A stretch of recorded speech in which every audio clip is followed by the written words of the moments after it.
Hello. In this series, I'm investigating missing children cases, from babies who've been abducted by strangers to teenagers who've run away from home, sometimes for no apparent reason. In this programme, the inexplicable disappearance of 14-year-old Andrew Gosden. Andrew was a straight-A student in a loving family. But one morning he left home with no change of clothes, bought a single train ticket to London and then vanished without trace. But first, another teenage boy, another mysterious disappearance. Like Andrew Gosden, 15-year-old Jerome Thomas had always been the perfect son. But on New Year's Day 2001, Jerome told his parents he was popping down to a nearby hotel to see his mates, and he didn't come back. I'm going to investigate how police respond to cases like this and what parents can do to help them find their children. But first, let's discover more about Jerome from the people who knew him best. Heather Thomas is Jerome's mum.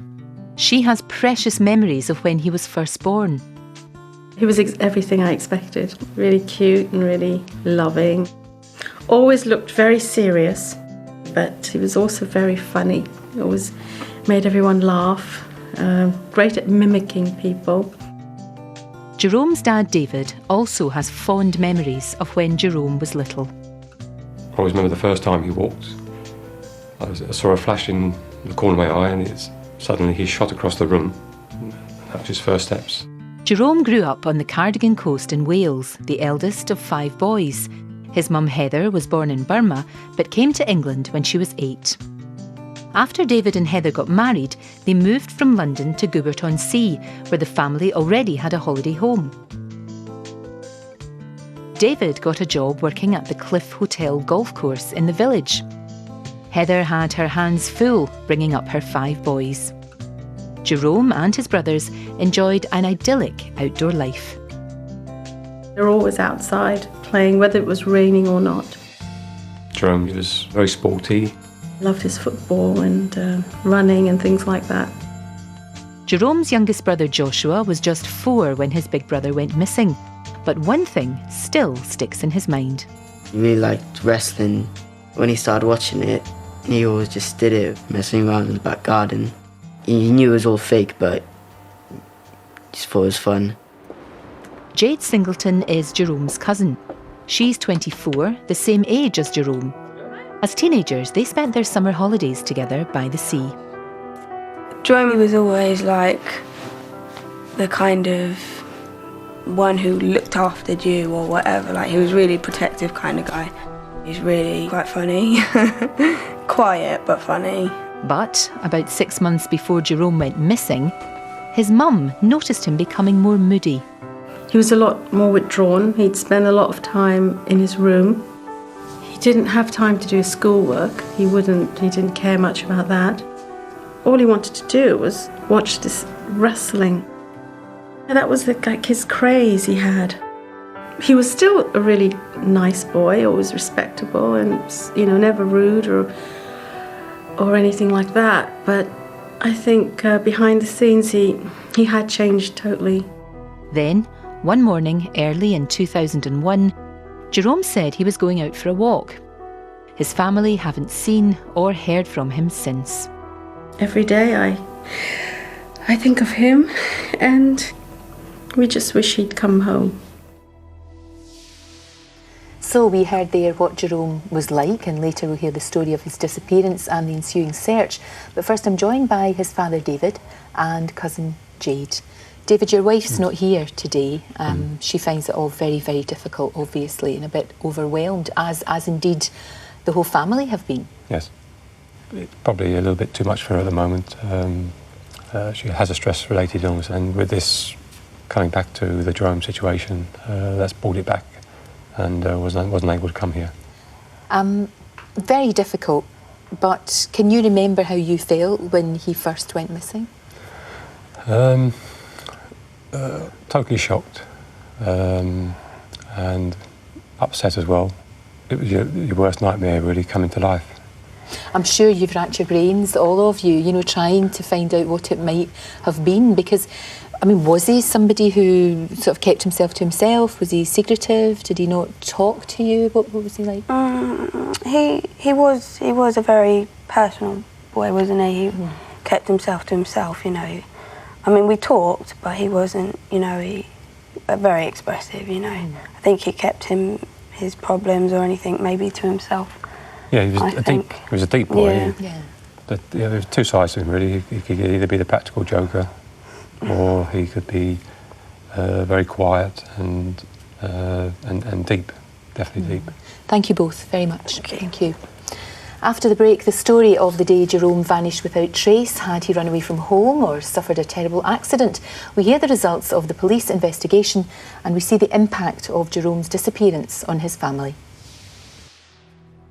If you think you have any information about where Jerome might be, please visit the Sky Real Lives website where you'll find details of what to do, or call the Missing People charity on 0500 700 700.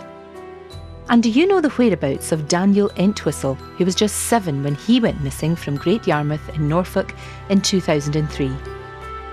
When he disappeared, Daniel was 3 feet 2 inches tall with light brown hair. If you can help, please do get in touch. Welcome back. We're investigating the case of teenage Jerome Thomas, a 15-year-old boy who vanished without trace from his home in Cardigan, Wales on New Year's Day 2001. So what exactly happened on that day, and what could be the explanation for Jerome's disappearance? In fact, the story really begins at the start of the Christmas holidays, when Jerome and his parents started rowing over schoolwork. His GCSEs were coming up and it was an important time for him. It was his big exams. I was always on to him about time you got down to some revision. You've got to think about the rest of your life. You've got to think about the rest of your life. Joe? On the day he went missing, Jerome spent the morning in his room, supposedly revising for his exams. But around lunchtime he went out, saying he was going to take a walk down to the nearby Cliff Hotel to play pool with a friend. And I said, isn't it about time you got down to some revision? He said that he wouldn't be long. So I said, fine, okay. And that was the last time David saw him as he headed off down the road.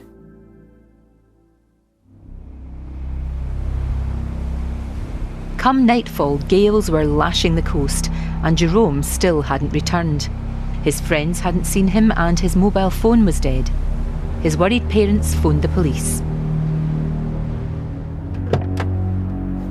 Alvar Evans was on duty at Cardigan Police Station when the call came in. Straight away, he raised the alarm. Jerome was a 15-year-old boy with no apparent reason for going missing. There was nothing to suggest that he had taken any spare clothing. There was nothing to suggest that he'd got prepared with money, etc. And with the weather as atrocious as it was at the time, there was grave concerns for him. Then, at 10 o'clock that night, Heather made a bizarre discovery. She found the clothes Jerome had been seen in earlier in the family laundry basket, and they were soaking wet. Davies? How they got there remains a mystery to this day. Meanwhile, local police searched through the night. And we thought, well, they'll find him. By this time tomorrow it'll all be over. But at first light, there was still no sign of Jerome, and the police called in reinforcements.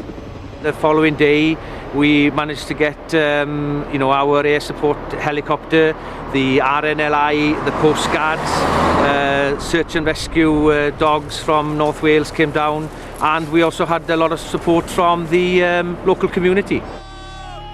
And it was just really weird, it was like seeing all the lifeguards and police and helicopters and things, and it's just the dread of what are they going to find.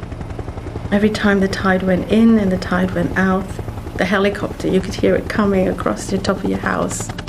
Well, I can remember really, he was hoping that he hadn't gone into the sea, that they weren't going to appear on the doorstep saying that, we found a body. I couldn't imagine my son being in the bottom of the sea or washing up on the shores. But after 3 days, when there was no sign of a body, the whole focus of the inquiry began to change. Fearing Jerome had run away, his parents made an emotional appeal on television. Well, if Jerome's watching, please come home soon, because we love you dearly. Just want him home, that's all, because we miss him all very much, and we won't shout at him or anything. We just want him home, you know, that's all. Hours later, a local man phoned the police claiming to have seen a boy matching Jerome's description at a roundabout in Cardigan, less than 3 miles from the Thomases' home. He was convinced that that was Jerome. He was on the roundabout trying to thumb a lift. Meanwhile, the police searched the family's computer, thinking Jerome may have met someone online and arranged to meet them. They found nothing.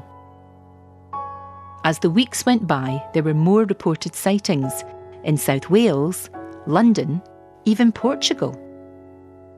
I just couldn't imagine where he could be. And then you start driving everywhere, thinking, oh, well, maybe he's here or maybe he's there. Asking different places, you know, like communes and places like that. Begging, I'm hoping he was there, really. Weeks turned into months, months into years. A local company printed T-shirts with Jerome's picture. A local supermarket put his face on thousands of milk cartons, but all to no avail. David and Heather were left to ponder what had happened to Jerome and what had made him run away. You kind of had years of questioning what sort of parent you were, really. You can blame yourself to a certain degree, but maybe, you know, as a parent you pushed them too hard, possibly. Where did you go wrong? Were you listening? Were you too busy? You neglected them in any way? What did you do that was so awful that your son had to run away? 8 years after Jerome went missing, his disappearance remains a mystery. Without the evidence, you have to presume that he's alive. We feel that he must still be out there somewhere. I've always hoped, well, I feel that he is doing what he wants to do, and every day I think of him and just hope he's met nice people on his way, really. Well, we saw there everyone's intensive efforts to find Jerome. Jackie Moulton, a former Detective Chief Inspector in the Metropolitan Police, always took a special interest in teenage disappearance cases. Jackie, for parents, if their teenagers have run away, what can they do to help the police? Well, it's very... we would always ask parents to be as open as they possibly can and about things that have happened in the family. And so we need to know if there have been any family upsets or family discussions or concerns and stuff. But, you know, access to the child's bedroom, access to the computer, access, of course, to kind of mobile phone, if the mobile phone's there. Just be as open as they possibly can with the police, that nobody's here to judge anybody, and we're here to find the boy. With Jerome, though, in a case like this, it's unclear whether he's run off or whether there's been an accident, so that makes the job of the police really difficult. Yes, and also the thing that was interesting about Jerome's behaviour had started to kind of change a little bit, and you don't know whether that's about hormones changing in teenagers or anything. And as a police officer, I'd be really interested to try and get underneath that and find out what the reason was for this boy that had changed from a happy-go-lucky child to somebody that was a bit, you know, becoming a bit moody and things. These days, we do have the added danger of the internet, and we know that there are people on there who groom teenagers, and I guess that's something that has to be taken into account. Yes, of course. And there are some fabulous programmes out there, computer programmes that parents can use. And in fact, there is one which schools can use.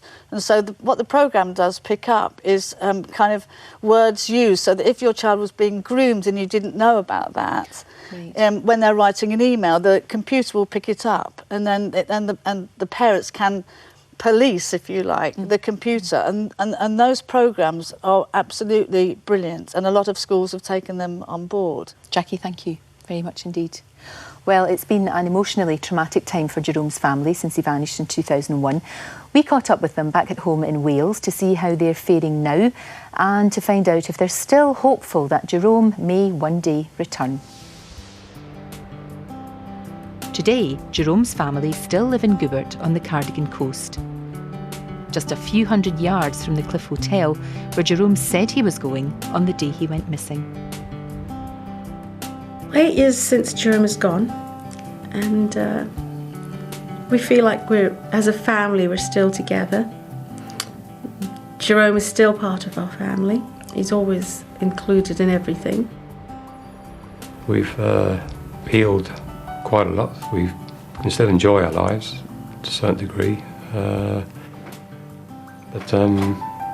it's left its scars. Obviously it's been tough for them, and it's always kind of there every day, you know, wondering and, you know, never giving up, but, you know, wondering how, I guess, to kind of go on every day, you know. I think it takes a few years to get over it, doesn't it? Especially for the boys.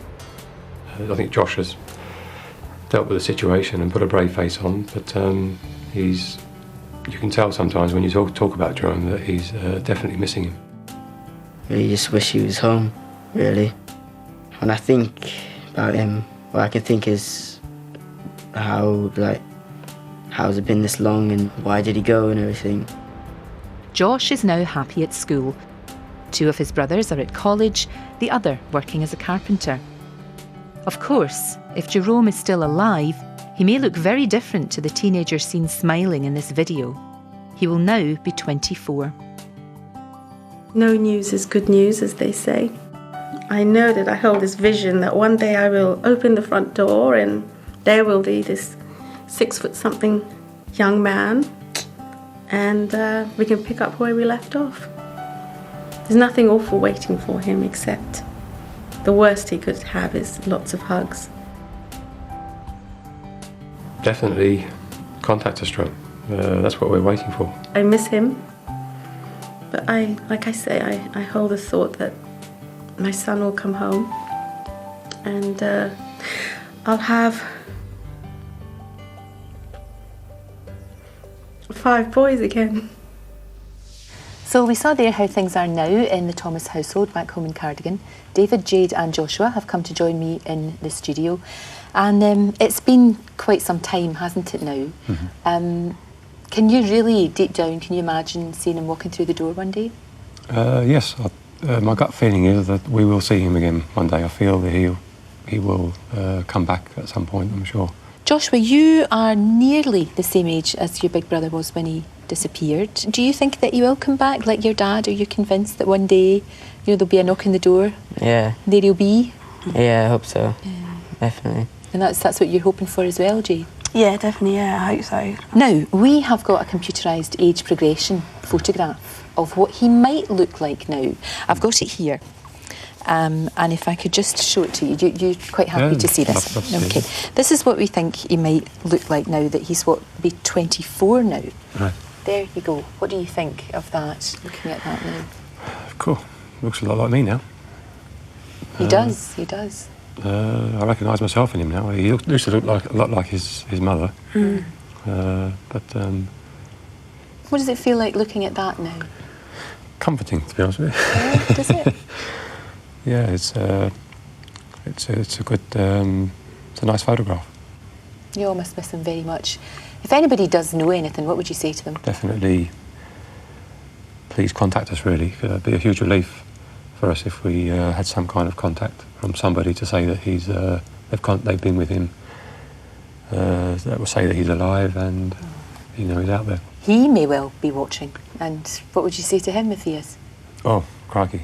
Don't feel bad. You know, if that's stopping you from contacting us, then don't feel bad, you know, because we're all dying to hear from you. Thank you very much indeed, all of you. Thank you so much. And after the break, we'll tell you the story of another much-loved son, 14-year-old Andrew Gosden. In autumn 2007, Andrew left his home in Doncaster and just disappeared off the face of the earth. As we're about to hear, the Andrew Gosden case is a total mystery. If you think you have any information about where Jerome might be, please visit the Sky Real Lives website where you'll find details of what to do. Or call the Missing People charity on 0500 700 700. This age progression uses photos of Jerome and other family members to predict what he may look like today. And do you know the whereabouts of Lee Boxall, who was 15 when he went missing from Sutton in Surrey in 1988? When he disappeared, Lee was 5 feet 8 inches tall, with grey eyes and a dimple in his left cheek. If you think you can help, then please do get in touch. Welcome back. Tens of thousands of children run away from home in Britain every year. Most have a reason. It may be conflict at home or school, exam worries, issues about their sexuality, or a combination of those factors. Thankfully, 90% of them return within a month. But 14-year-old Andrew Gosden still hasn't come home 18 months after running away. Andrew's family and friends just can't understand why one autumn morning he left and never came back. Let's find out more about Andrew's personality and his close relationship with his dad. For Kevin Gosden, Andrew was always the perfect son. I mean, I guess if you initially met him, and he didn't know you, you'd think, well, you know, what a nice, sort of polite, well-mannered lad, you know, quite quiet. But then once you got to know him as well, he was very witty, very funny. Always made you laugh and smile. Andrew grew up in Doncaster alongside his older sister Charlotte. His mum and dad, Kevin and Glenys, married in 1991. They're both speech therapists, both committed Christians. The whole family were devastated when Andrew went missing. Indeed, nearly 2 years later, Glenys and Charlotte still find it too upsetting to talk about him. Laura Morrison was one of Andrew's closest school friends. Andrew loved museums and reading. He was very, very intelligent, and quite a lot of people were jealous of that. I mean, I was. At primary school when he always used to be the top of the class. I was always a little bit behind him, and it was like, Andrew? Andrew regularly went to church with his parents. The Reverend Alan Murray watched Andrew's tastes change as he got into his teens. In the last couple of years, he was very much into goth music, and his dress changed into black. Black t-shirts, black trousers, that sort of thing. Alan's son Sandy was another of Andrew's school friends. He remembers the special bond Andrew had with his dad. Andrew and Kevin were really close. They were, every Saturday, Kevin used to come down and do the gardening at church. And Andrew quite often used to come and help him with that, which not every father and son would do. I know I wouldn't. I've always felt really close to Andrew. I've always loved him to bits. I mean, we did lots and lots of things together. He was kind of into collecting rocks and stuff, so we did that, and we did rock polishing together, and he'd often give me a hand with weeding and cutting the grass. And I mean, you know, even at 14, he wasn't beyond the occasional hug. So, yeah, miss him a lot. So Andrew's personality was not that of a typical runaway. He lived in a secure and loving home environment and was successful at school. We're going to see the story of his disappearance in a few moments, but first I'm joined by his grandmother Val and his aunt Christine. For both of you, when he disappeared, it must have been an absolute shock. When my son phoned up and said, "This is a long shot, Mum, but is Andrew with you?" My heart plummeted. And I thought, oh my gosh, what's happened? I wish he was with me. But we've no idea. I'm sure you've thought about it and thought about it, but Chrissy, do you have any theories or any explanation as to what might have happened or what might have triggered this at all? Not really. I mean, we did think about bullying at school, but that seems to have been... That is entirely one option that we have no evidence for, but then we wouldn't, of course. No, I mean, when Kev told me that he wasn't there, I just didn't know what was going on, really. I wonder if we ever will know, even if he does come back, whether he'll actually So the reason I went was... Yeah. But you still keep hoping that he will come home? Yeah, Yes. definitely. I think until we hear that there is a body and it's been identified as Andrew, then yes, we do hope that he will one day make contact or, of course, be found. Yeah. Thank you both very much indeed. Thank you. Now it's time to hear the story of the day that Andrew left, the start of an ordeal which was to have wide-ranging consequences for the whole Gosden family. It began like any normal school day. Andrew getting ready and heading out the door to catch his bus. Andrew just left the house in his school uniform about 8:10. Bye, see you later. Appeared totally normal. We worked out afterwards that he'd gone into the park just across the street, waited till my wife and I had gone to work, and then clearly let himself back into the house. Got changed, and again, strangely, I mean, he'd hung his blazer up neatly on the back of his chair in his room. He'd even put his shirt and trousers in the washing machine. Then, packing nothing in his school bag but his portable PlayStation, Andrew closed the front door behind him, never to return. As the police later discovered, Andrew then went to the nearest cash point and emptied his bank account.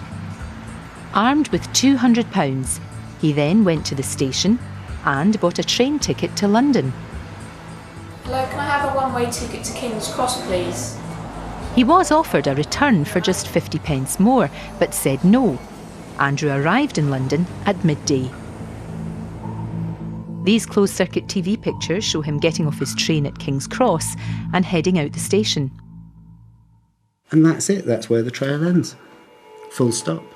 When they realised Andrew wasn't coming back, his family were devastated. They just couldn't understand what had prompted him to leave. It was completely out of the blue. I mean, he was just his normal self that week, the evening before.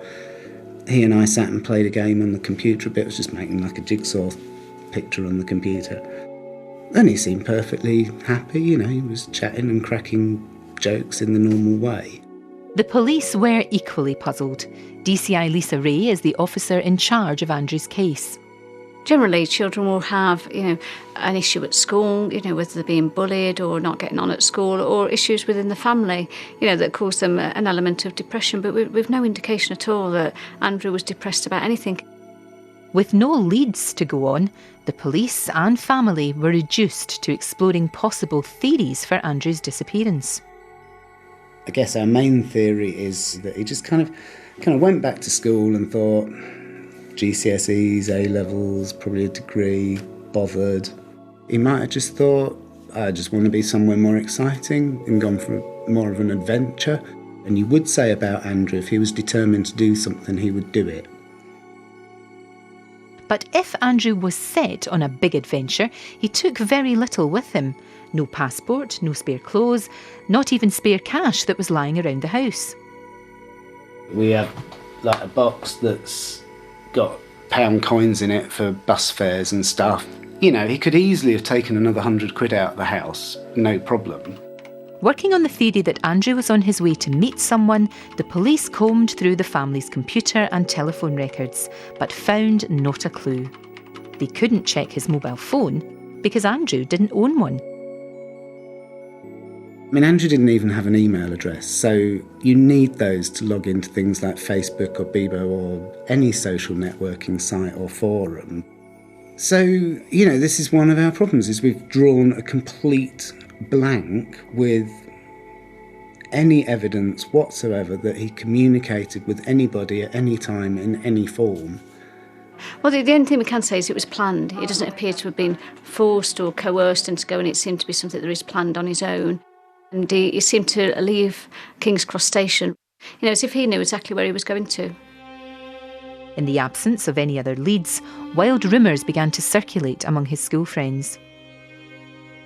People thought that he'd probably killed himself. They were just saying, it's selfish, how can he do this to his family, how can he do it to people that care about him? If Andrew was going to commit suicide, there are two things. One, he would generally display some signs of depression, and there was no indication of that. And the other one is, why travel all the way to London? to commit suicide. You know, that doesn't seem to make sense. About the only other thing that has kind of remotely occurred to us is really just because of the age he was, 14, and you just think, well, was he worried about his sexuality or something? And that would just be, at that age, just too awkward to talk about with anyone or to raise. Just end up tying yourself in knots, guessing, because we've just got no concrete evidence at all, not a note, not a phone call, not, not an email address to check, nothing. Kevin Gosden had no idea why Andrew left home without a word of explanation. As we're about to see, he set out to find his beloved son and left no stone unturned in his search. In terms of looking for Andrew, we just haven't stopped, really. Now, I've done so many radio, newspaper, TV interviews, news channels, documentaries. He's been on the side of dustbin lorries, he's been on milk cartons. There's just so many things, and so many people have helped, if you like, do publicity things.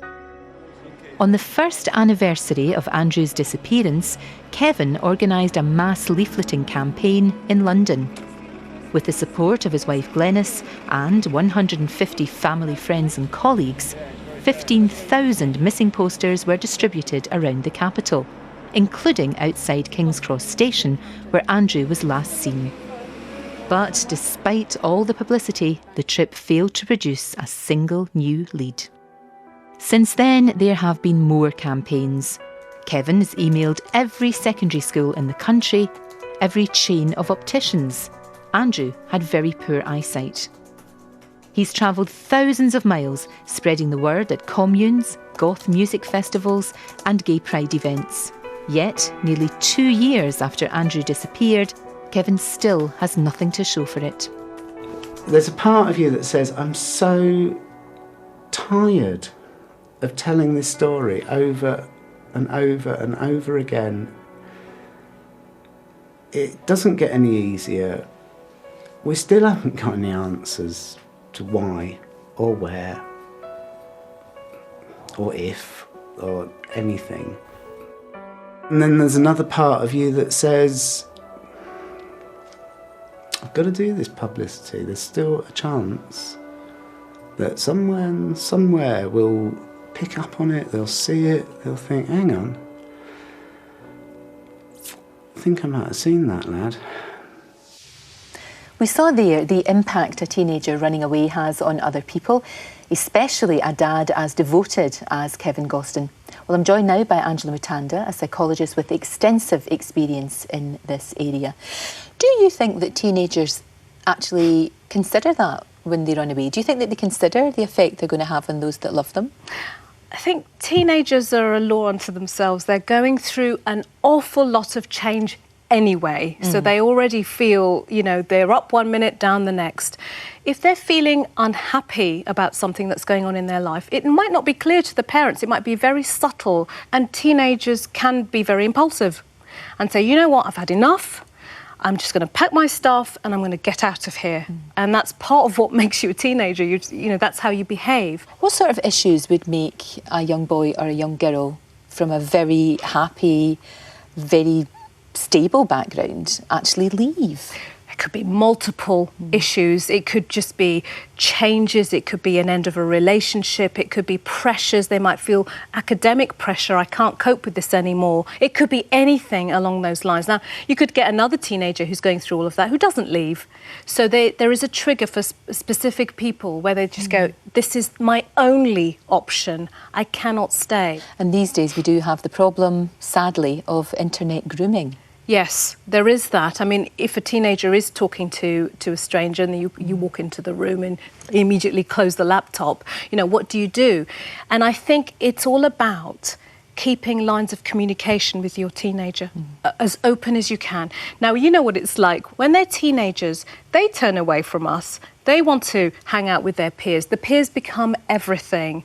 They turn to technology so that they can communicate and have their own independent lifestyle. And we might just give them a little bit of leeway and say, all right, that's your life.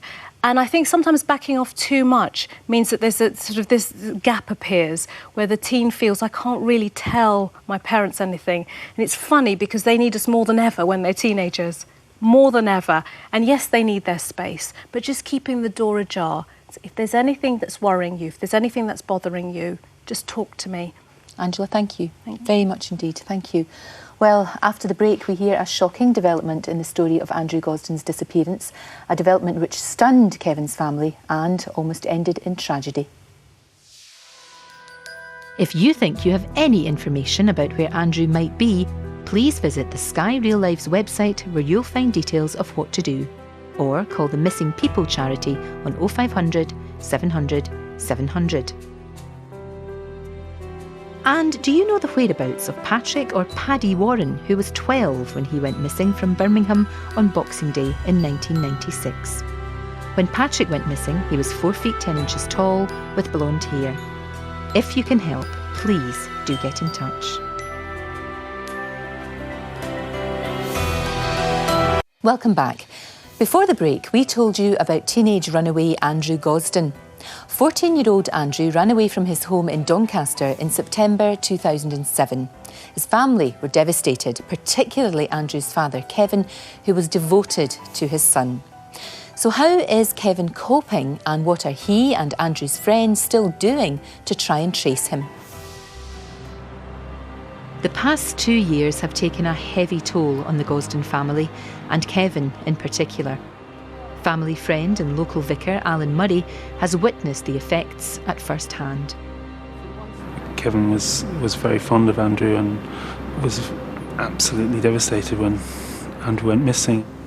It's affected the whole family, but it's affected Kevin more than the rest of them. Eventually, the strain became too much. I just hit a point of such frustration and despair and so on that I tried to take my own life. Kevin was saved only by Alan's quick thinking. I'd gone round the house, knocked on the door, and there was no response. And then suddenly there was a large thump. Kevin! And then we found Kevin. He tried to hang himself from the stairs, and the rope hadn't held. Kevin suffered a nervous breakdown. He spent weeks in hospital and is still on daily medication. I am managing a bit better than I was, but I just miss him every day. It's not even loss. You got hope in one hand and despair in the other, and Kevin's ongoing battle with depression has led him to resign from his job. And it's tough because obviously that's left my wife, as being kind of the breadwinner, which is, I guess, a pressure for her. Kevin can now devote even more time to searching for Andrew. With the help of some of Andrew's school friends, he's in the process of sending his missing poster to every church in the country, in the hope that someone, somewhere, will recognise him. And you think there must be a point at which you say to yourself, son, I love you, mate, but I've done everything I can think of. I've really done my best for you. Meanwhile, Andrew's mum Glenys and sister Charlotte, while cherishing Andrew's memory, are trying hard to move on with their lives. Charlotte has just celebrated her 18th birthday. She's hoping to go to Oxford University. Andrew's school friends are hoping too that one day he will be found alive. At school, we just said prayers and just keep praying that he'll come back. If he just got in touch, then that would ease everyone's worries away, because we know that he was okay and that he was living the kind of life that he wanted to. But there's always that sort of little voice in the back of your head that that just says to you, well, what if? What if something happened to him? What if Andrew is dead? What if a body turns up? And you know, that is not the worst scenario. To me, the worst thing is not knowing what's happened. You think, well, could he be isolated, down and out, lonely, cold, hungry? And that is just far, far harder to live with even than thinking, well, he could be dead. I mean, obviously, my biggest hope for the future would be just Andrew turn up on the doorstep one day, just, you know, and I just want to hug him to bits. I've got so many hugs saved up.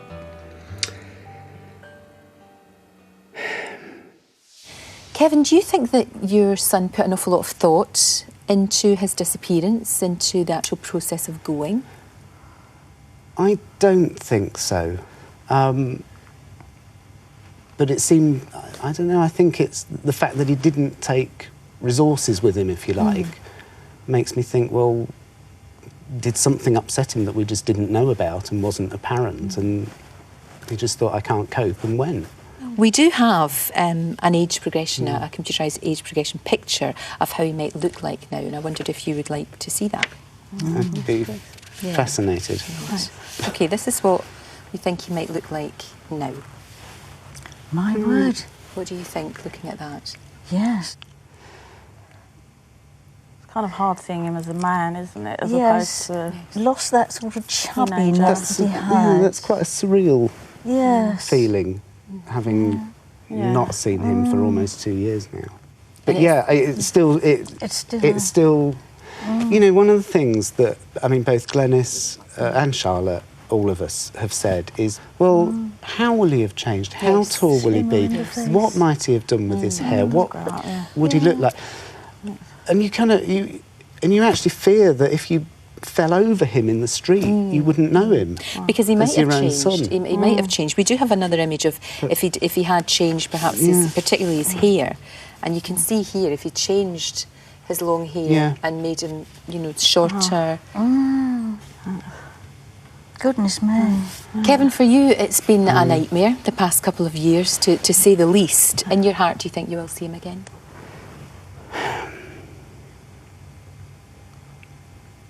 I don't know. I hope I see him again. I want nothing more, but at the same time, my realistic self says I may not.